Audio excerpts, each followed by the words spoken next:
los nuevos estados lo que están haciendo es siempre intervenir lo que es el Código Penal, para que la ciudadanía se quede como contenta con ellos o con las reformas que proponen.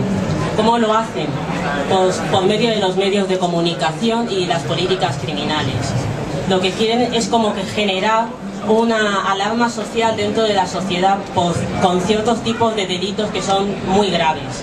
Por ejemplo, si hablamos de pues, delitos graves o cosas de políticas de telediario, por así llamarlas, nos vendrían a la cabeza pues casos graves pues, como el de Marta del Castillo, Sandra Palo o por ejemplo el de José Bretón.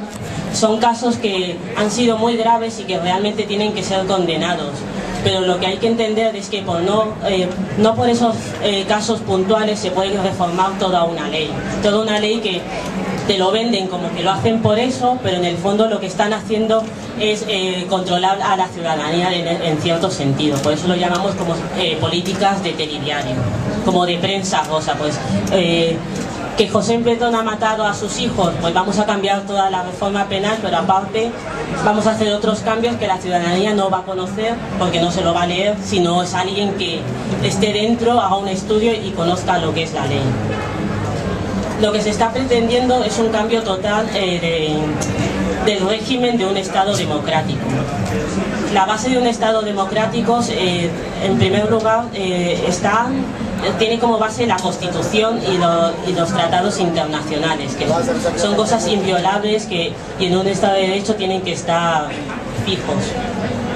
Entonces, con esta reforma se está pretendiendo vulnerar principios constitucionales, principios del derecho penal. Vamos, que lo vulneran casi todo. La gente no se está dando cuenta, pero es así. Os pongo unos ejemplos. Pues sabemos, como todos sabemos, la Constitución tiene en su artículo 1, se fundamenta los valores jurídicos del Estado de Derecho, que serían la igualdad, por ejemplo, luego estaría la legalidad también. Entonces todas esas cosas lo está vulnerando ahora mismo. Queremos haceros entender que la reforma tampoco es necesaria, porque se están dando unos cambios. Ellos se basan en que hay unos cambios y que la sociedad demanda más seguridad en ese sentido, que nos sentimos inseguros por esa alarma social de que hay violadores por todas las calles, que hay asesinos en todos lados, y eso no es así, porque si se van los índices tanto de criminalidad como de población reclusa, hay ahí una paradoja. España se sitúa ahora mismo entre los países con menos criminalidad de Europa. Estaría por debajo nuestras están Grecia y Portugal, si empezamos la calificación más bien por arriba. Luego, cuando hacen esas estadísticas, lo que se está hablando es de los delitos más graves. No es que aquí no haya criminalidad, es que en comparación con el resto de Europa, en España no hay tantos delitos graves. No es que en todo el mundo no hay tantas violaciones como nos hacen creer, ni tantos asesinatos. Lo que se comete a lo mejor son delitos un poco más leves, pero que tampoco llegan a esa media europea. En cambio, es bastante curioso que la población reclusa sí que nos encontramos en España en el tercer lugar. O sea, por encima nuestra estaría Reino Unido y Suecia en cuanto a población reclusa. ¿Qué sucede con esto? Pues la sociedad o los políticos consideran que como nos hacen creer que necesitamos más seguridad, se basan y endurecen lo que son las políticas criminales. Y con ello pues hacen estas estadísticas de criminalidad que no son ciertas, porque la sociedad no demanda más seguridad, lo que demanda es educación, lo que demanda es vivienda, otro tipo de necesidades que sí que son necesarias en un Estado democrático de derecho y que no se están dando. Entonces pues ese es el cambio que se está pretendiendo con esta reforma. Luego aparte, en cuanto hablábamos de la población reclusa, aquí no solo se está tratando ya de endurecer lo que son las penas en el Código Penal, sino que es que esas penas la gente también suele pensar, o lo que los medios de comunicación nos trasladan, es que las personas entran en prisión y salen. No, la gente cumple íntegramente sus condenas, y en España es uno de los países en el que las penas y la efectividad en prisión se hace mucho más larga y se cumple a rajatabla. O sea, cumples la pena íntegramente y por eso la población reclusa es tan alta. Por otra parte, también hay muchos presos, pues porque las políticas, la política aquí es que la prisión es la pena reina, todo lo que tú hagas lo solucionan con prisión y eso tampoco puede darse en un Estado de Derecho. Para explicarlo es que es un poco complicado, entonces os lo voy a ir explicando poco a poco. Si queréis que pare para solucionaros algunas cuestiones, pues también me lo podéis decir, que voy demasiado rápido, tal. Voy a empezar ahora. Como sabéis, el derecho penal es el que se encarga de luchar contra todo tipo de delitos. En el Código Penal se recogen todas las infracciones de manera taxativa y clara para que los ciudadanos entiendan qué tipo de conductas les haría o les llevaría a cometer un delito, y tiene que estar bastante claro en el Código Penal especificado qué es lo que puede suceder con esas conductas. ¿Cuáles son los principios del Código Penal? El primer principio sería el principio de igualdad. No hay igualdad porque te van a meter en la cárcel, pero es un principio que tienen que cumplir, porque igualdad en el sentido de que a todos, seas quien seas, según lo que vayas a cometer, eso es lo que te van a imponer.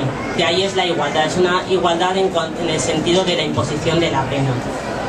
Luego estaría el principio de mínima intervención. ¿Qué quiere decir el principio de mínima intervención?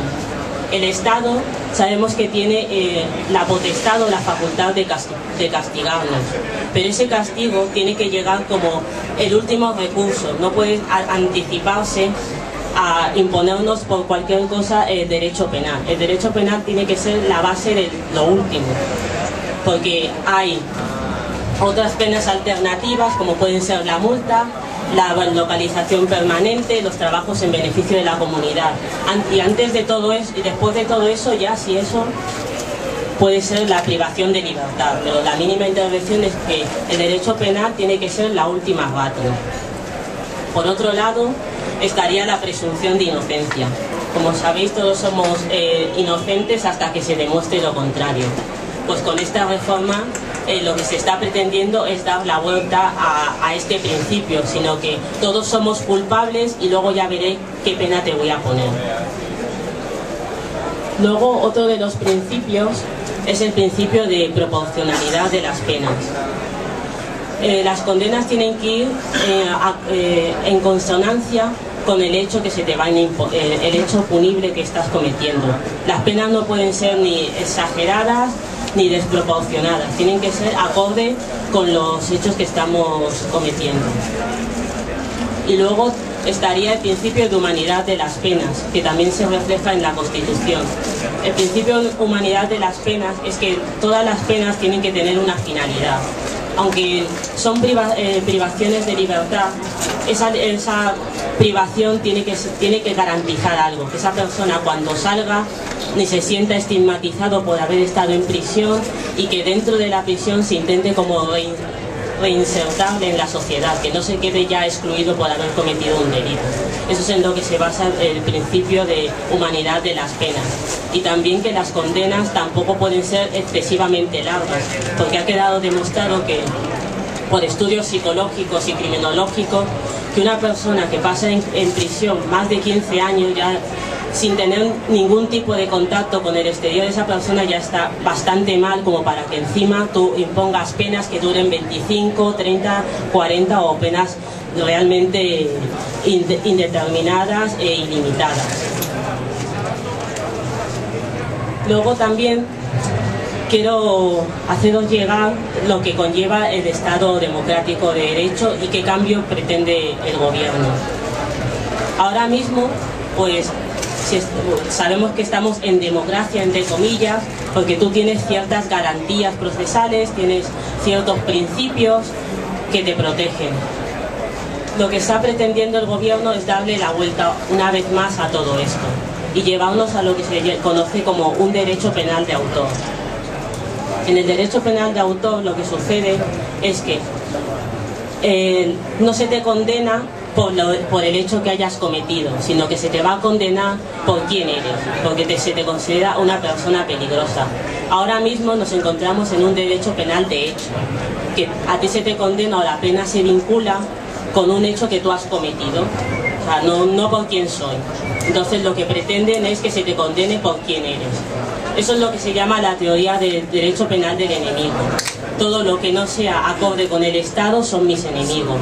Entonces es una manera de atacar a la sociedad. Si tú no estás de acuerdo con lo que ellos dicen, ya les da igual, que te van a imponer pues penas, sanciones o lo que haga falta.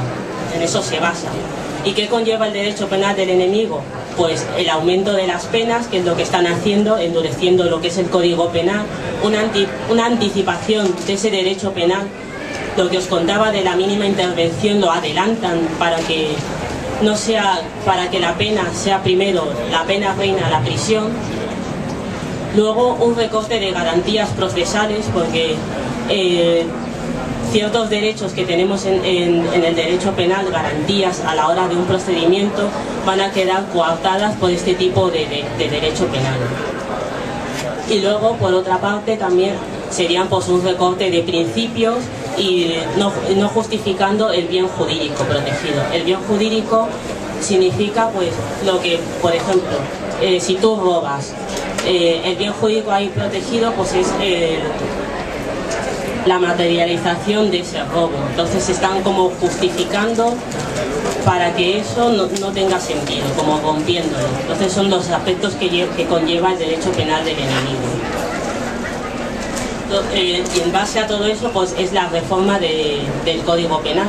Lo que nos quieren hacer, pues como os he dicho, es un cambio sustancial del Estado, recortar nuestros derechos y endurecer las penas.